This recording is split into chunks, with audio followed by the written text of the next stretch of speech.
Welcome to Let's Be Perfectly Queer. A queer podcast creating space to talk about all things queer. My name is Archie. And I'm Katie. And we are your hosts. Questions of how you identify, seeking answers to clarify. Whether you're queen or somewhere in between, let's be perfectly queer.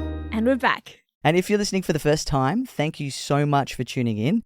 And if you're joining us again, you are an absolute legend. Thanks for sticking along for the ride. And I just want to do a quick shout out to our new listeners from around the world. We have new listeners in the Bronx, New York, Corlette in New South Wales, and Honolulu, Hawaii. Oh, that's awesome. I love that. Yeah.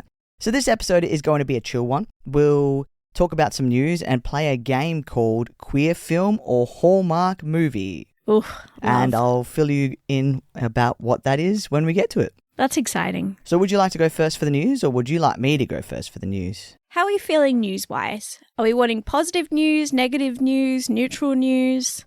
I've got a bit of both. Okay. Maybe you go first. Okay. So the first news is the census, the Australian census. So in Season 2, Episode 14, we talked about the Australian census, and we have great news. The inclusion of questions on sexual orientation and gender identity in the next census has been confirmed. Oh, that's awesome. I'm so happy. Yeah, so Equality Australia will continue to advocate for the inclusion of intersex people in future census, but for now, this is a major step forward. The census has been around since 1922 and has told the national story of our changing community, but it has never included LGBTQIA plus Australians in the census. So in 2026, this will change, and that's amazing news for all of our queer community out there to finally be counted in the Australian census. And I would be really interested to see exactly how much the percentage of Australia do consider themselves as part of the LGBTQ plus community. Yeah, I'm really intrigued at what their questions are going to be, because it's quite a fine tightrope between asking a question in a way that you're wanting to collect data while making sure that you're not encroaching on people's livelihoods, as well as you've got to ask the question in the right way. Yeah. I can understand that this being something that they've put money into because, like, you know how there's the legislation, or there's the work that's being done in the health ministries towards supporting trans youth? Mm-hmm. Yeah, so I can imagine that this probably goes hand in hand of like, all right, there's a whole portfolio to support youth in their gender and sexual diversity. I think it's a good amount of work to be able to identify what kind of diverse people we've got out there, so how they can support them. So I can understand that they're changing the census, and I look forward to it. Yeah, same. I'm interested to see what the exact... I think from memory and from our last episode, we did say there was just going to be one question, so it's probably just going to be like, do you identify as part of the LGBTQ plus community? I reckon that's what it's going to be. Do you reckon it's going to be LGBTQ plus or LGBTQIA plus? I don't reckon they're going to include the I, since they said there's still a need to advocate for the inclusion of intersex. Yeah. So I don't think so. It'd be great to see it in there, but I don't think so. But also because, like we've mentioned before, there are some individuals who are intersex who don't consider themselves a part of the LGBTQIA plus community. So... yeah. If you have noticed, I'm not sure if people have noticed, I've started to say LGBTQ plus more often than LGBTQIA. Unless it's written specifically in something that I've found, I am trying to be more aware that there are people who are intersex who don't include themselves as part of the queer community. It's a bit hard because missing out on the A, because asexuals tend, because asexuality is still... you can see how we fit in with the community because we're gender and sexually diverse and all that kind of stuff. Whereas intersex tends to get cut off as more of a biological thing that people think about. People are like, oh, that's just biology. It's got nothing to do with this. So it's hard because I feel like LGBTQ and then you got IA. It's a shame that A comes after I. Yeah. Because I'm like, sorry, asexuals, you're now plus. Plus like us pannies. Anyway. Well, yeah, you got pansexual people never get included in the... Yeah. Do you know what? I'm not going to speak for all pansexuals, but it doesn't really bother me. Yeah. Just because I feel like for so long I identified as bisexual that I was like, do you know what? Bi is enough to represent what I am. Yeah. Even though it's not everything I am. It's a term that you can relate with, but it does not generally describe who you are as your sexuality. Yeah, exactly. Well put. The second piece of news I have is Hungary Pride ban. So on March 18th, Hungary passed a law that will outlaw pride and similar events. This means that supporting the LGBTQ community means you will get penalised. How so? So the law further allows authorities to use facial recognition technology to identify both attendees and organisers who will face fines of up to €500, which is about 860 AUD at the time of recording this episode. And this is based on the grounds of child protection. Child protection. The Prime Minister said the intention of the law is to ban pride. The law was submitted by the President in just one day. I was a bit confused because I did look up, do they have a Prime Minister and a President? But they do. So they have a President and then the President elects the Prime Minister or chooses the Prime Minister. So I'm not sure exactly what role they play. So this is the latest move by the Hungarian government to attack and scapegoat LGBT people. In 2021, the government adopted a law banning the portrayal and promotion of LGBT content to children. That law resulted in anti-LGBT smear campaigns, and this led to the EU Commission having to bring a case against Hungary in the EU Court of Justice. Go the EU. It's a disappointing thing, isn't it? Yeah. But then again, I'm kind of not surprised. So the last piece of news is not really news, but have you heard the new Wiggles song? Yeah, Friend of Dorothy. So Friends of Dorothy is a new Wiggles song, and it features Orville Peck. So Orville Peck is a country music artist, and I do believe he is an openly gay man.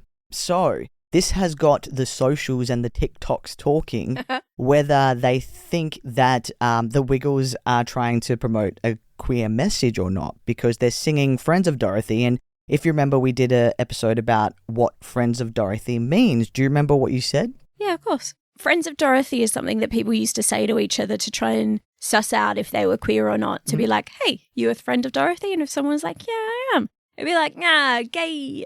So it's almost like, hey, are you a friend of Dorothy? Are you queer? And so that's kind of, I thought that was quite an interesting little bit of news there. And it's kind of a way for the Wiggles to say, hey, we do appreciate who you are. And I love the Wiggles. They're Australian. They're unproblematic. They're great. They're very supportive. Yeah.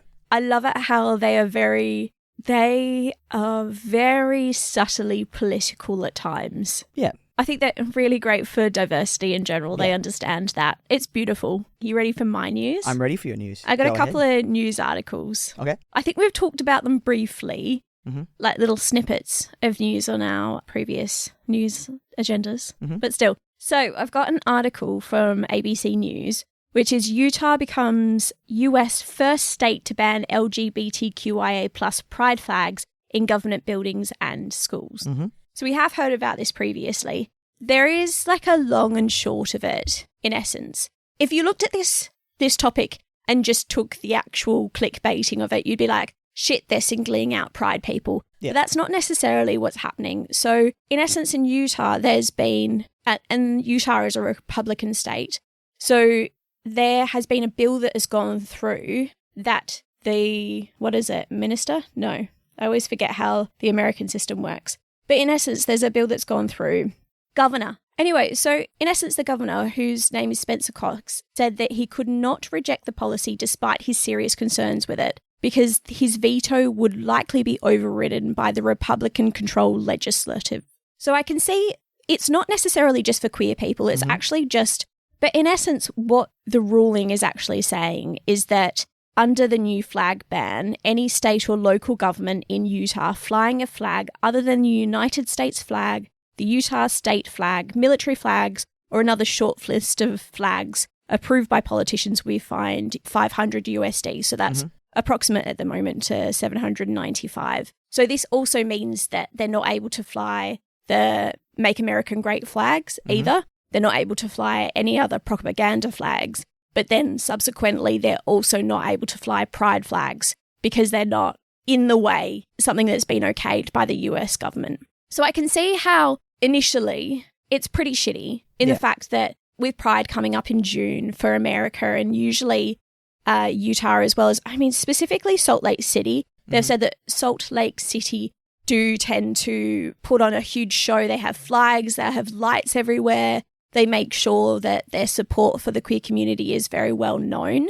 But I can see how it's going to be a bit difficult because it is, in essence, banning pride flags, but it's not just pride flags.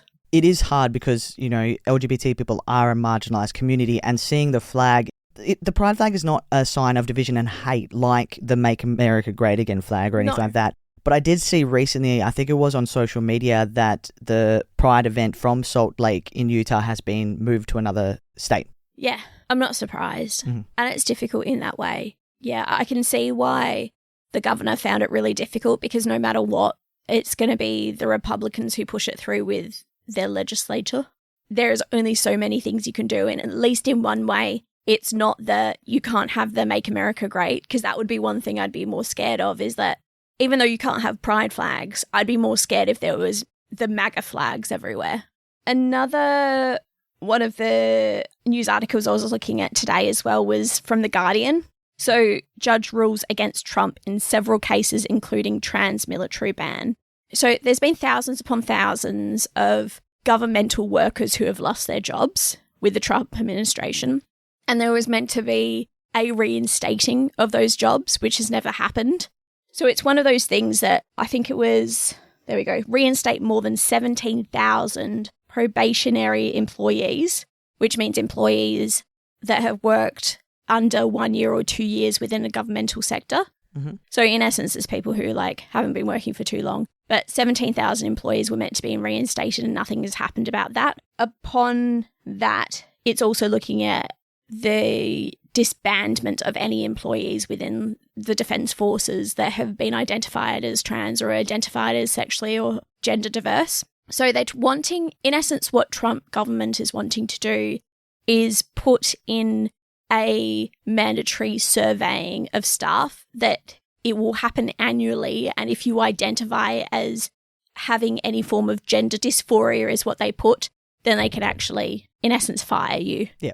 It just turns into that manhunt again. I know we've done, so many episodes ago, we did an episode on how the US government has done this previously. I can't remember how long ago. I think it was 1960s or 70s, something similar to that, in which there were thousands and thousands of queer employees that were witch hunted and then fired, secondary to being called sexually diverse. Yeah. Even if they weren't. And so they went on in this witch hunt. And I feel like... Because you just had to be accused. Yeah, you just had to be accused. And so I feel like this is happening all over again. Yeah. History repeating itself. It is history repeating itself. And I don't see a point in a mandatory survey that annually says, oh, have you been diverse? Nobody's going to be like, oh, yeah, I've been diverse. No. If it's going to lead you to losing your job. It's just going to send people back in the closet and into hiding. That's all it's going to do. Yeah. It really is, isn't it? And I think that's the purpose of it. No matter what, even if people aren't stating that they're queer, or if they are stating that they're queer, then get rid of them. And if they're not stating they're queer, then in essence, you're forcing them back into the closet. I just think it's honestly that people like Trump are scared because smaller minority groups are starting to be more open, and therefore people who maybe in the past wouldn't have come out are now coming out. And it's changing the status quo of what Americans or, what some people in America believe to be. And so people don't like change, and people don't like changes to the status quo. And people who are in power want to stay in power, want to keep power.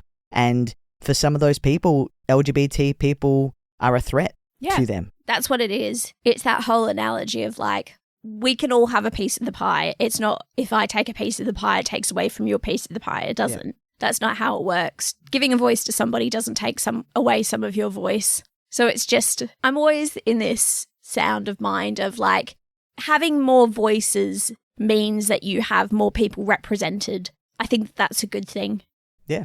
And having a consensus, or at least some form of understanding between people to allow everybody to be understood and have their backgrounds being taken into account for a conversation is good. It's never going to be good with one person not listening to anybody, making judgments or making calls that affect other people because they don't understand.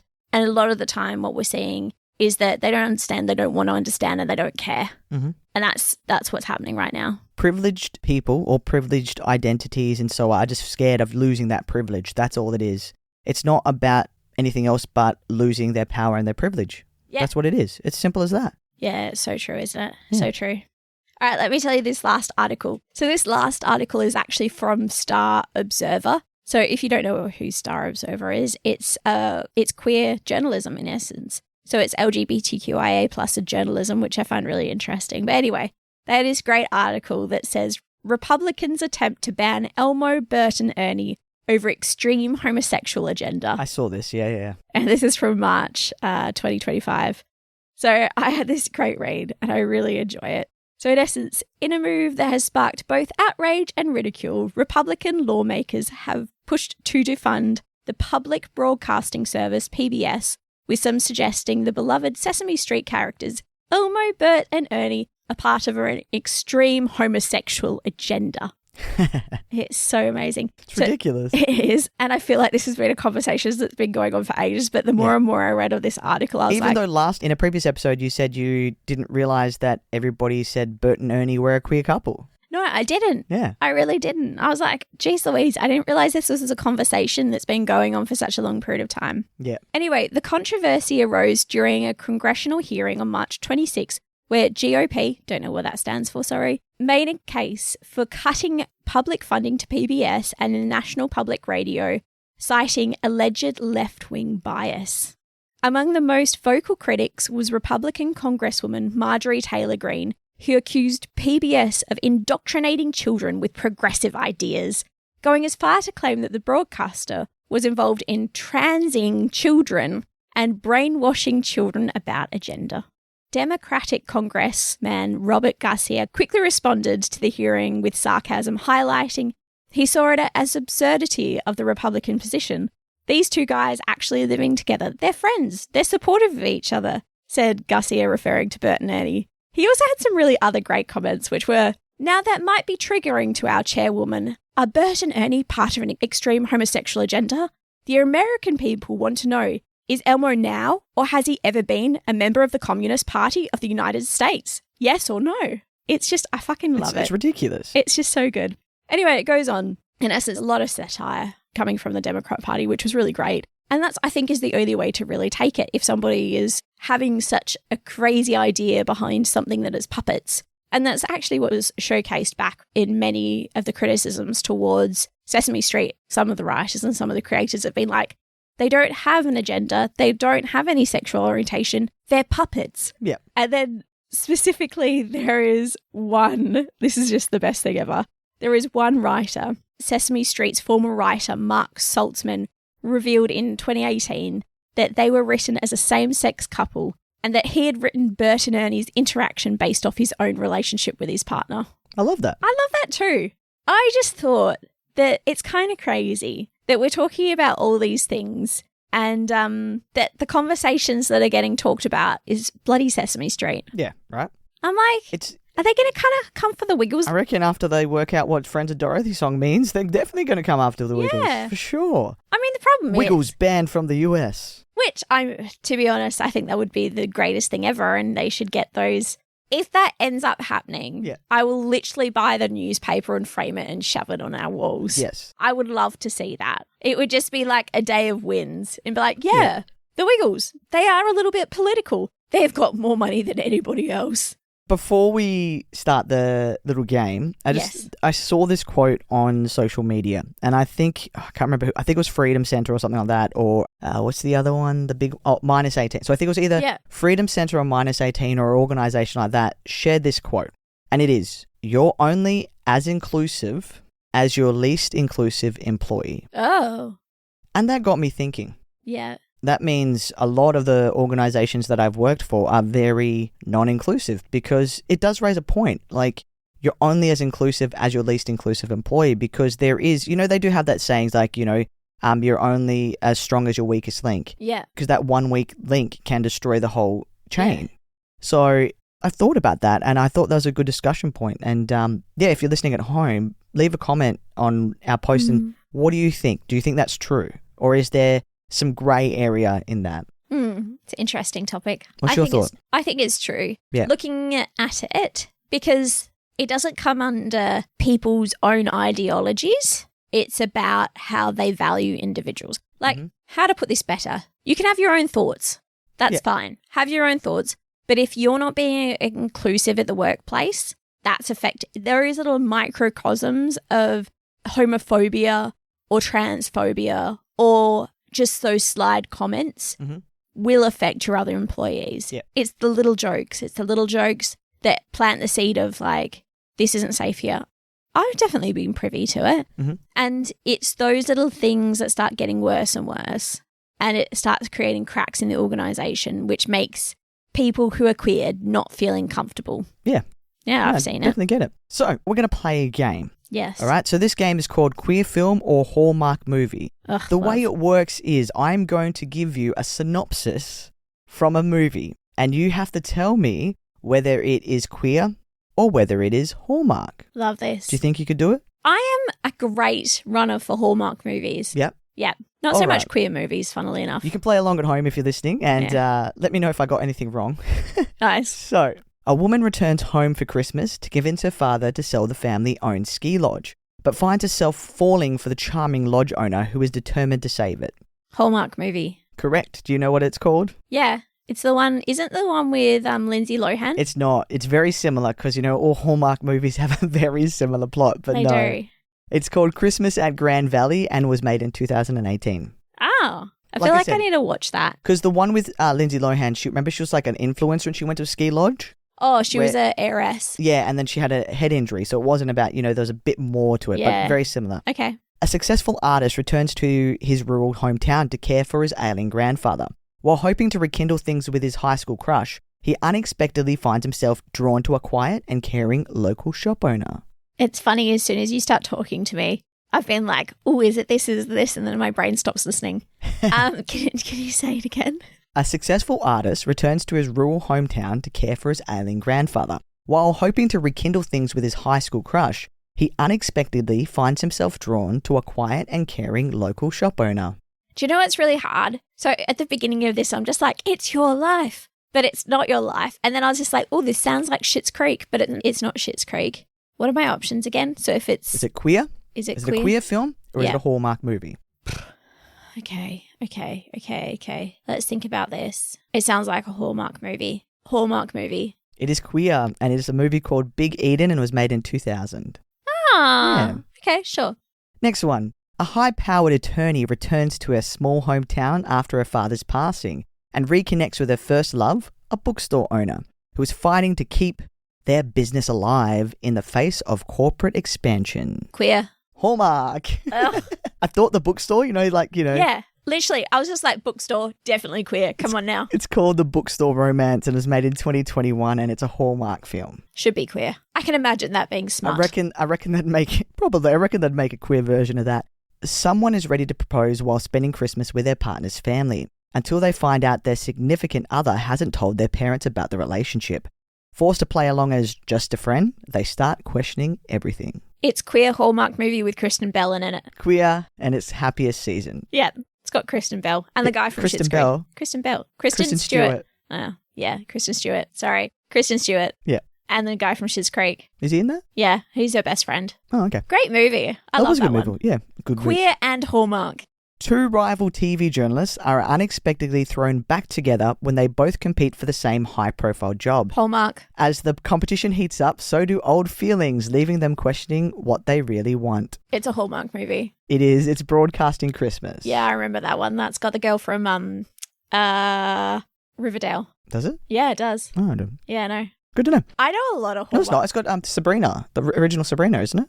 No, Oh, okay. it's the girl who plays Veronica in Riverdale. No, that's a different one. Oh, there's another similar premise. It- You it- smiled like that as if there's that one coming up. No. Okay. It's just because we watched that one recently. Yeah.